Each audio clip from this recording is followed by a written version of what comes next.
Okay, well, let's jump into it. As with prior confabs, what we're going to be doing today is building off the video lecture. So hopefully you've watched it, or a lot of this may not make any sense to you because I'm going to be referring back to it constantly. As with confab that we had prior to this one, point of these is really to expand our understanding of these kind of more complex issues within the arts. So for this one, what we're wanting to do is understand what we mean by representation and how it can be tied to so many other parts of the human experience, right? That it's not just looking like things that we see in physical reality. And for abstraction, then, the second part of this, I want you to be able to come away from this confab with an understanding of how it's more complicated than artists just throwing paint at stuff. The reasons that artists abstract are often tied to, some of the most important aspects of what we do as humans. So the examples that I have here for you to start with are of kind of showing degrees of abstraction, which is the way I really want us to think about it, and representation for that matter. First, though, we need to understand that very little of what we're going to be seeing throughout the semester is really purely representational. There's always distortions in how artists make work, even by just like framing something by cropping, leaving stuff out, that is an abstraction from reality. So when we're looking at our three images here, you can see Richter on the left, Kerry James Marshall in the center, and then Nevelson on the right. We do have increasing degrees of abstraction, right? The one on the left is highly representational. It looks like what we see in concrete reality. The one in the middle still resembles things we see in concrete reality, but there are details that are left out, right? We don't have like a full range of values like we see with Richter, but still it's recognizable. And then finally, on the far right, we have what we call non-objective artwork. That is, it doesn't really refer to anything outside of itself, right? But even with Richter on the left, there's abstraction that's happening here. Do you see anything in this painting that betrays that, again, it's not purely representational, that this is in fact not how the human eye sees things? Imagine you were sitting across from this figure and you were looking at her just as we are right now. Is there anything that kind of betrays, again, that this is a painting, that it isn't exactly how we see things? Kind of blurry. Yeah, it's kind of blurry, right? But not all over, right, Alex? No, like the hair to me is blurry. Yeah, the hair that's closer to the front of her head more so than in the back, right? Look at this left shoulder here, and then look at the arm that's furthest from us. This is in perfect focus, right? And this is out of focus. If you're a photographer at all, you understand what you're seeing right here, right? This is a shallow depth of field. When you have a camera setting where your aperture is going to open really wide and you're close to your subject, what's going to happen is that where it's going to focus is going to be in a really narrow band or field. So just that lead shoulder is in exact focus, and then everything else is going to be blurred. Right. So, in fact, what we're seeing here is an abstraction as well. This is not how the human eye sees, but it's how the camera sees. And one thing that's really interesting about, kind of our visual lives, especially over the last 10 years or so, as we've continued to kind of ramp up our consumption of images, right? Because we're constantly looking at our screens and absorbing and consuming images, is that the idea of vision, of visuality, has been displaced by digital imaging technologies, right? So it's one thing to keep in mind that very little of what we're actually going to see in the arts is going to be, let's say, purely representational.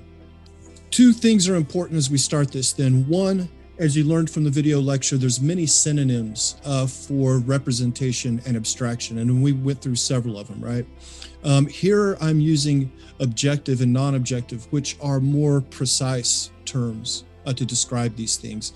But again, it's a synonym, right? Objective is representational, naturalistic, realistic, veristic. Non-objective here, though, is way more specific. The only real synonym we have for non-objective is non-representational. And then everything else in between these are going to be degrees of abstraction. What I wanted to do is set up these four images and then have us place these images on this spectrum with the degrees of abstraction between objective and non-objective. Remember what we said in the video lecture, that representation and abstraction are not like either or opposites. Instead, we can consider them as being on either side or either end of a spectrum here, and all artworks are going to fall somewhere on it. And it's helpful to describe these artworks in terms of where they fall on the spectrum. So when we look at a painting like this is Jan Vermeer. He's a Dutch Baroque artist from a few hundred years ago. It's highly representational. There are some abstractions there, but they're minor. And so we're going to say that it's going to fall on this spectrum, like 90-10, right? It's not going to be purely 100%. With something like Willem de Buffet's Corps de Dame, it at first just looks like a mess of lines, but then the closer we look at it, we realize that we have a female figure in here. And so we would place it closer to non-objective, but because we can still see recognizable imagery, it's going to be, let's say 75-25 or 80-20 abstract or non-objective to objective. Rothko, like we talked about before, is non-objective, right? He's not looking to represent anything outside of what the object itself is. He doesn't want us to look at this and see a landscape or fuzzy bunnies and clouds or anything like that. So it would be purely non-objective. And then our old friend Carolyn Brady is very close to fully objective. But again, just by the nature of cropping, things like that, we're seeing there's some abstraction. When you look at something like Giotto and Cimabue's two paintings here, they're pretty much the same painting, right? The same subject, the same format, basically the same size. You've got a Madonna enthroned with a little baby Jesus, you've got angels, you've got this throne. But when we look at Giotto, we would say that it's much more naturalistic, right? What is it that we're attributing that to? Why don't y'all give me a couple of things that you're looking at that would signal for you that this is more naturalistic or more representational, more realistic than Cimabue's? The skin on the Giotto is like lighter, and the other one is kind of darker and more like yellow. Yeah, and there's a wider range of values as well, James, right? Yes, sir. Yeah, you've got highlights and darks, cast shadows.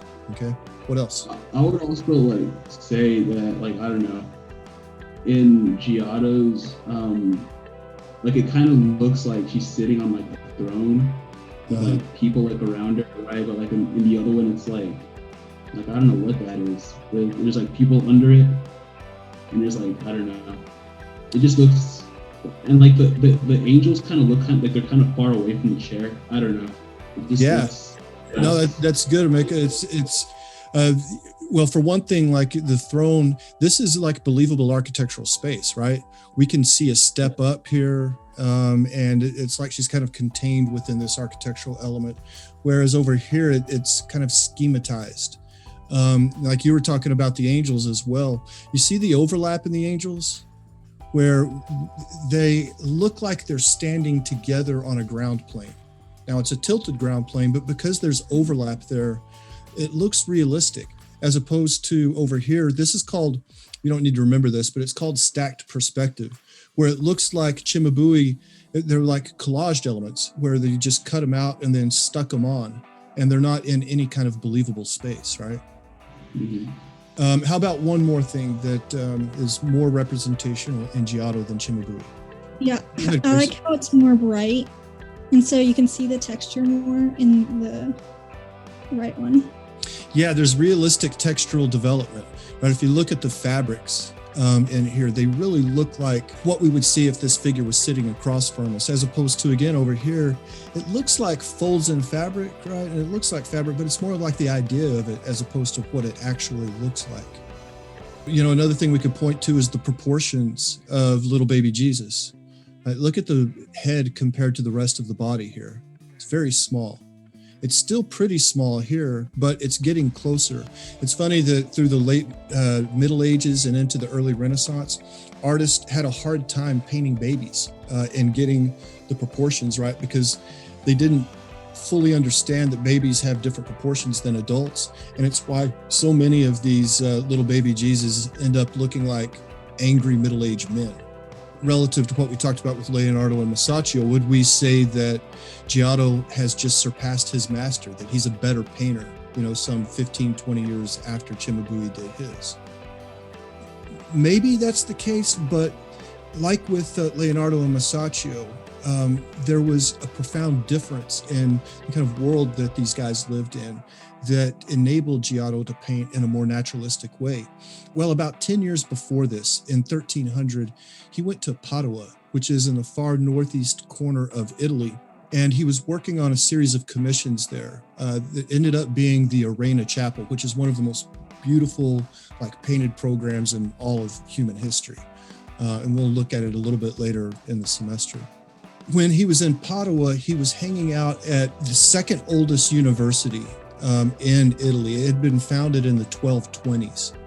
And one of the main arms of the university was scientific. And specifically, they were studying optics, how the eye sees things, how it records information to the brain, all of this type of stuff. It was in its early stages, but nonetheless, he's hanging out with people who are talking about the act of seeing and carefully observing things. And so the world was changing at that time in a way that Cimabue didn't have access to. He was sitting around talking to people about these scientific theories, and then what he was doing is bringing that into his artwork. In a very specific way, what Giotto does that Cimabue didn't was that when he wanted to paint a Madonna like this one, he hired a model and had somebody sit across from him and carefully observed her instead of just drawing kind of the idea of a Madonna right here. Seems like a small thing now, but huge. And again, it points to that idea that just because somebody paints more representationally or naturalistically doesn't necessarily make them a better artist. It's just that there's a lot of other factors that can go into it. One of the things that plays into this is that cultural ideas and customs also condition representation and abstraction. So like in the West, Western Europe, the Near East, and then the Americas, particularly North America, over the past 500 years has prioritized representation. It's something that we've wanted from our artists, right? And so we see a lot of artists working like Giotto or Albrecht Dürer or Gerhard Richter. Other cultures, like if we went to Benin in Africa in the 17th century, there are other things that's more important for them to represent. In this case, a plaque of a king and two visiting dignitaries, things that are more important than just how things appear to them. Here, what they're wanting to do is make sure that they identify these figures by their accoutrements, the stuff that they wore, instead of exactly what they look like or their countenance. We also see that they would distort perspective. In this case, it's called, and again, you don't need to remember it, but it's called hieratic, which means the most important figure is going to be larger than the other figures as well, right? And so we've got these little tiny figures right here. Well, they're not children or dwarves. They're just less important. They're actually musicians in a kind of procession. And so they're just way less important than the king. And so they're rendered in a much smaller way. And then, of course, we have cultures, or in this case, a religion like with Islam, that we consider aniconic. Aniconic, which means that it's a sacrilege to represent their prophet Muhammad. And so much of Islamic work then is going to be aniconic, or it's going to be not quite non-objective, but it's going to be highly abstract, right? So we either have text like drawn from the Quran, or we're going to have these designs that are based on sometimes geometric patterns, but sometimes kind of ornamental vegetation as well, right? So again, representation and abstraction can be tied to cultural attitudes, ideas, and customs. Cultural differences can also expose our own biases and misunderstandings. If I asked you which of these is more representational, which one gives us more information on? Because that's representation too, right? It's just thinking about representation differently. It's like if you were looking to identify something specific in John Taylor, we would have a lot of problems, because while 2 or 3 of the Anglo figures are recognizable, we know who they are. None of the Native Americans and very few of the other Anglos are recognizable within the piece.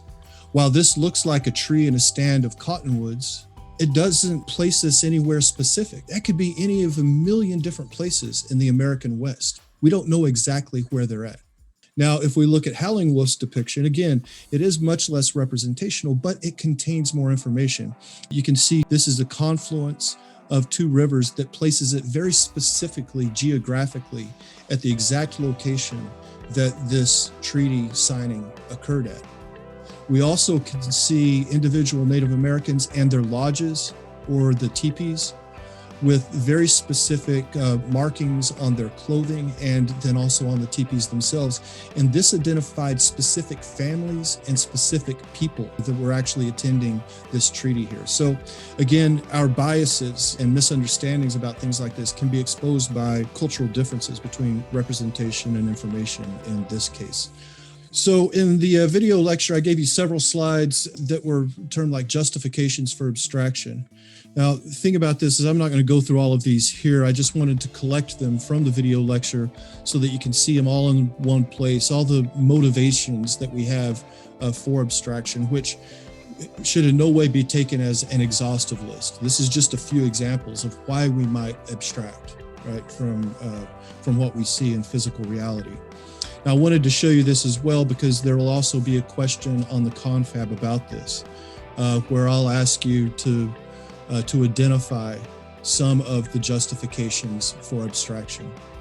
So make sure that you have this list in front of you when you're taking the test, or that you just know the material from the video lecture, which would be better. And I'm going to give you one more justification then for abstraction. In Europe, prior to World War II, especially after the rise of the Third Reich in Germany, of Stalin in Russia, of Mao in China, Mussolini in Italy, Franco in Spain, these totalitarian fascist governments set about officially sanctioning art and architecture that hewed to very specific aesthetic parameters. In all of those places, there was a movement towards purely representational art. No abstraction was to be allowed. And in the architecture, it should all be classical in nature. It should all be drawn from like ancient Greece and ancient Rome. And in fact, a lot of the art did as well, like we're seeing here with the four elements. This, by the way, just to creep you out a little bit, it always gives me bad goosebumps to see it, but this was Hitler's favorite painting, and it hung over a fireplace in his kind of mountain retreat outside of Munich. I wanted to show you these examples, like from Ziegler, and then also this Russian painting down here, because each of those totalitarian and fascist regimes mandated that artists work in a representational manner. And even further than that, they couldn't paint anything that was difficult, that didn't extol the virtues of these totalitarian regimes. They had to comply. Now, they not only forced artists to comply, but those who didn't and who had, built careers through the previous couple of decades were openly derided. Officials, like here we see Hitler in a couple of places walking through the Degenerate Art Exhibition in Munich in 1937. These officials like Goebbels and Hitler served as exemplars of how others should feel about this art and what they called the subhumans who made them. And this work was destroyed in many cases, or it was sold off to feed their war effort. But a lot of these works that were collected by Jewish families in the build-up to World War II were confiscated, and many of them never returned. So what I want to impress upon you here is that you had, prior to World War II and through World War II, these repressive regimes that were outlawing this type of artwork.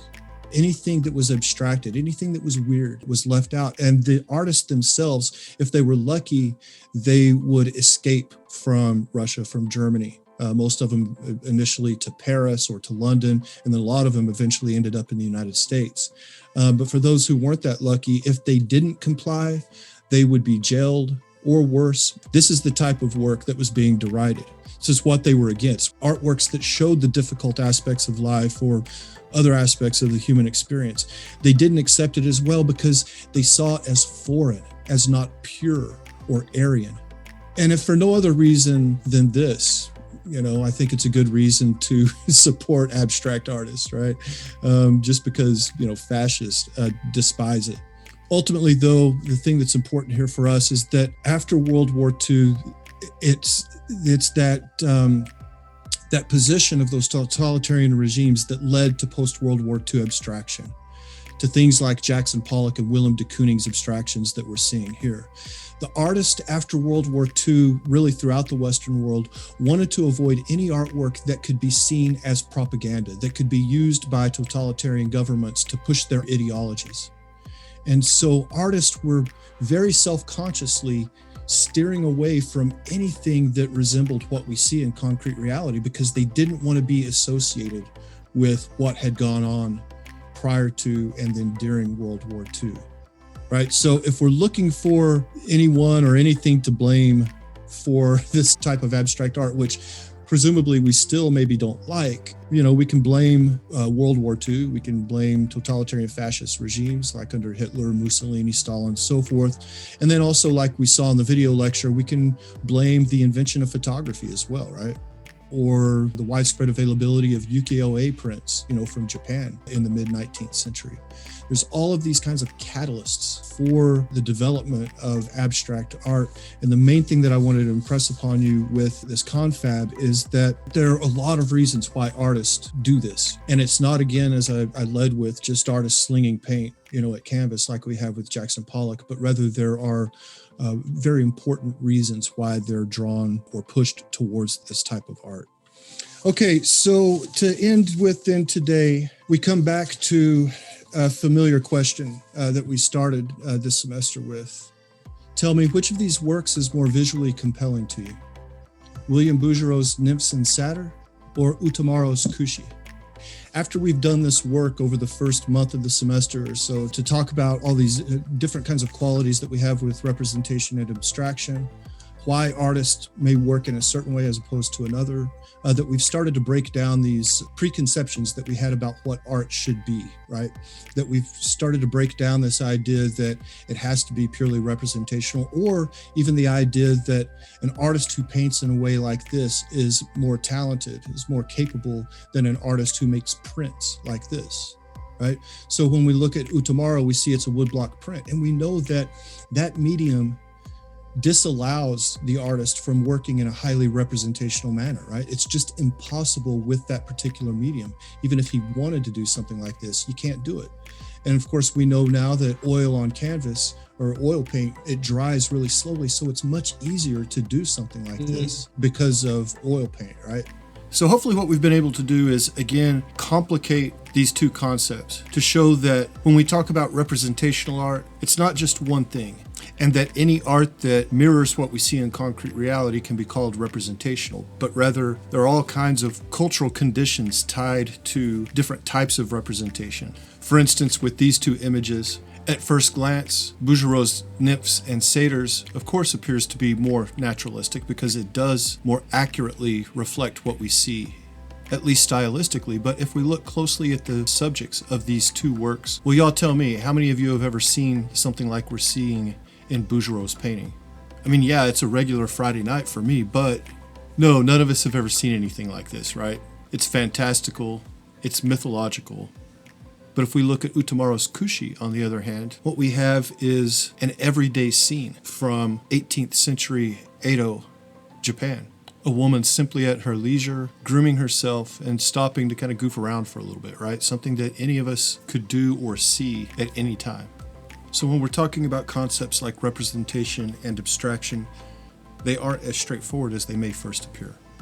And so all of this is finally towards what we've been doing all semester, and that is trying to expand our definitions of art by understanding why artists abstract from nature, how complicated the concepts of representation and abstraction are, and how the two concepts are culturally conditioned.